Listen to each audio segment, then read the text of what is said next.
Just want to chat a little bit about what's actually happening in the market, because there's a lot of people asking questions, what's going on, this, that and the other thing. The media is hyping it up that it's falling apart and it's, it's an apocalypse. The reality is that the market is fine.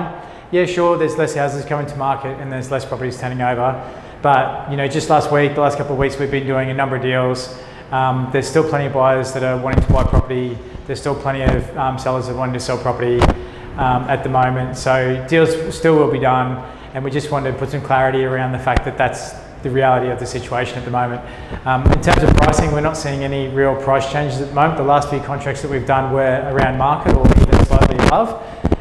So really that softening in pricing that they're talking about really hasn't been seen, and I don't think will be seen for some time in the Brisbane market, based on what we're experiencing right now and what we're experiencing today.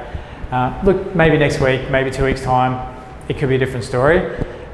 But really, we don't have enough houses still on the market, and we started off the year slow for stock, and the buyers that were wanting to buy are still wanting to buy, and they're still there. I think the plan moving forward, if you are looking to buy a property, is if your plan was to buy a property, then just keep looking and buy. If your plan was to sell a property, and that's going to work in with your overall plan, regardless of what's going on with COVID-19 at the moment, I think the idea would be just keep moving. Business as usual, just on a smaller level. So the other big thing in the market this week, and you might have heard about it in the media, was the discussions around COVID-19 and how that was going to impact the rental side of things. So the RLQ and the state government had got together and had come up with a concept of how they were going to move forward for that with the COVID-19 sort of plan. When it came to legislating it this week, the information that was put out from the state government was very, very different to what had been discussed, and it was very unbalanced. It was very much in the favour of tenants. We're all up for balance, but it was really in favour of the tenants. The main things that they were looking at doing was around extension on automatic extension for 6 months if your lease came up within the 6 months. The 6-month moratorium on eviction still applies, and that's still in. What they were looking at doing was they were looking at extending it for 6 months automatically if your lease came up within the next 6 months. So for some leases that could have taken it out to 12 months.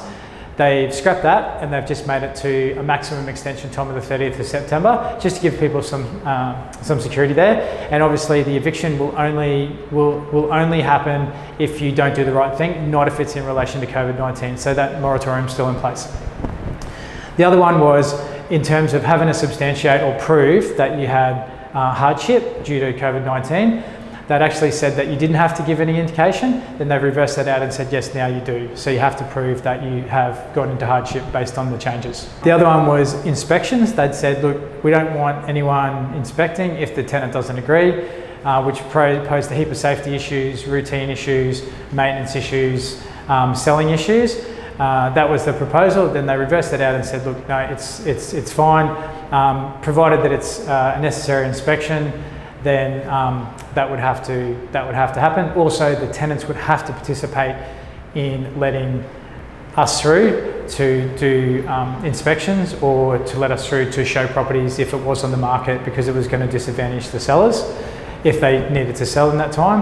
The other thing that I was speaking about was you could exit a break lease on the property with 7 days notice and no explanation and no proof that you had any issues from COVID-19.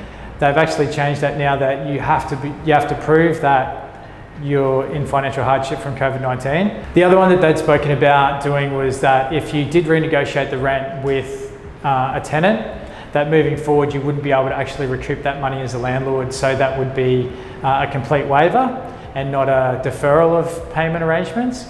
So what they've actually come back and said is that's not fair. So they still want the tenants and the landlords to work in together. However, at this point in time, whatever is agreed to doesn't stay in place beyond that, or for the moment, it gets deferred. So at some point you will have to catch that rent up, provided that you don't drop below those thresholds that we spoke about earlier and go into a real hardship mode. But certainly the renegotiations are temporary, and everybody is working together on that side of things. I think that pretty much sums it up for all of those changes within that legislation. If you weren't across that, then I hope this has helped, and we'll talk to you next week.